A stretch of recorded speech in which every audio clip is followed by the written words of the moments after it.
anh nhong aseyo yorapun សួស្តីអ្នកទាំងអស់គ្នាអញ្ចឹងថ្ងៃនេះយើងនឹងជួបគ្នាជាមួយនឹងការរៀនវិជ្ជាករតាក់ទងជាមួយនឹងតម្រងអ៊ីមនីកានិងអ៊ីមនីដាអញ្ចឹងយើងកុំឲ្យខាត់ពេលវេលាយូរយើងចូលទៅមើលអត្ថបទមេរៀនវិជ្ជាកររបស់យើងជាមួយនឹងគ្នាតោះអញ្ចឹងថ្ងៃនេះយើងរៀនដំបូងគឺតាក់ទងជាមួយនឹងអ៊ីមនីកាណាអញ្ចឹងអ៊ីមនីកានេះវាជាតម្រងសំណួរណាវាជាតម្រងសំណួរដែលយើងអាចបកប្រែជាភាសាខ្មែរយើងបានគឺជាមែនទេណាគឺជាមែនទេយើងអាចសង្កត់សំណួរជាលក្ខណៈសួរនៅកន្លែងហ្នឹងបានណាអញ្ចឹងអ៊ីមនីកាគឺជាតម្រងសំណួរហើយជាភាសាខ្មែរយើងបកថាគឺជាមែនទេអញ្ចឹងយើងមើលទៅលើនិយមន័យរបស់វាគេដាក់ថាម៉េចប្រើប្រាស់សម្រាប់សួរពីអត្តសញ្ញាណឬក៏មុខងាររបស់នាមចឹងសួរអំពីអត្តសញ្ញាណហ្នឹងគឺមានន័យថាសួរអំពីសញ្ជាតិឈ្មោះឬក៏អាយុឬក៏មុខរបរឬក៏មុខងារអីផ្សេងណាអញ្ចឹងតម្រងនេះគឺយើងសម្រាប់សួរទៅលើដូចខ្ញុំប្រាប់មិញអញ្ចឹងសួរទៅលើឈ្មោះសួរទៅលើមុខរបរសួរទៅលើសញ្ជាតិនិងសួរទៅលើមុខងារការងារអ្វីផ្សេងជាដើមអញ្ចឹងយើងមើលទៅលើរបៀបនៃការប្រើប្រាស់គឺយើងមានពាក្យនាមបូកជាមួយនឹងអ៊ីមនីកាអញ្ចឹងដើម្បីឲ្យយើងអាចយល់កាន់តែច្បាស់តើតើយើងស្គាល់ថាអ្វីទៅជានាមអញ្ចឹងនាមលោកគ្រូសូមបន្ថែមបន្តិចពាក្យថានាមគឺ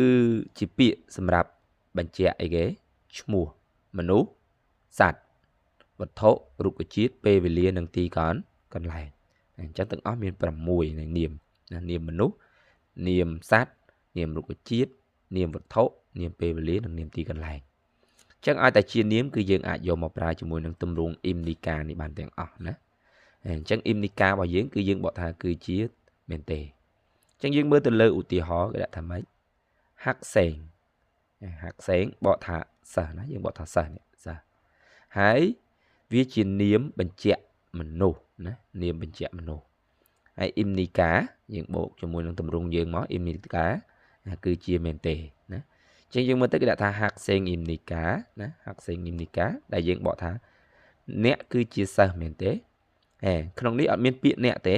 ប៉ុន្តែយើងបន្ថែមចូលមកដោយសារនៅក្នុងភាសាកូរ៉េ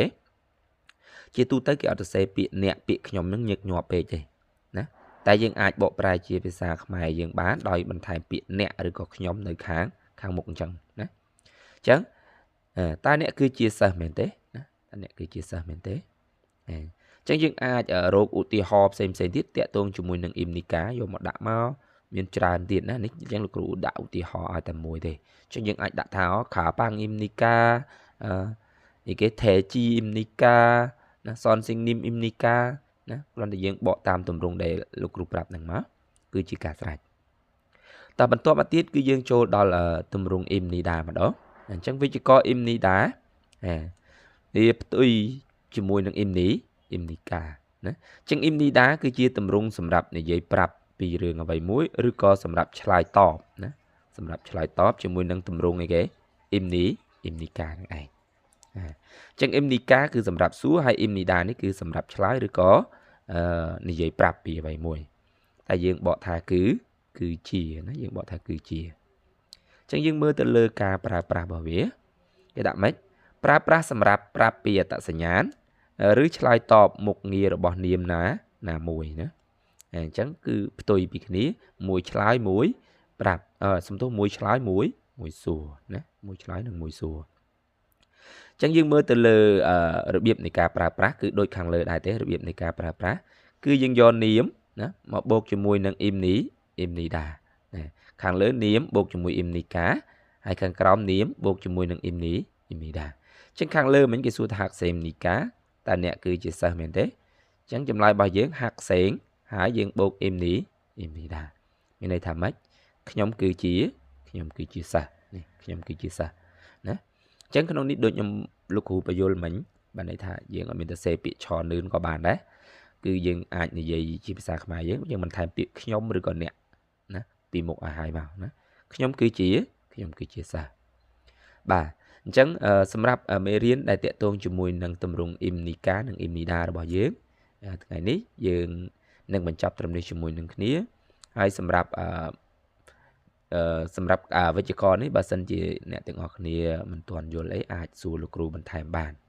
អញ្ចឹងយើងនឹងជួបគ្នាជាមួយនឹងអត្ថបទវិជ្ជាករមេរៀនថ្មីជាបន្តបន្ទាប់ទៀតអរគុណច្រើនជម្រាបលា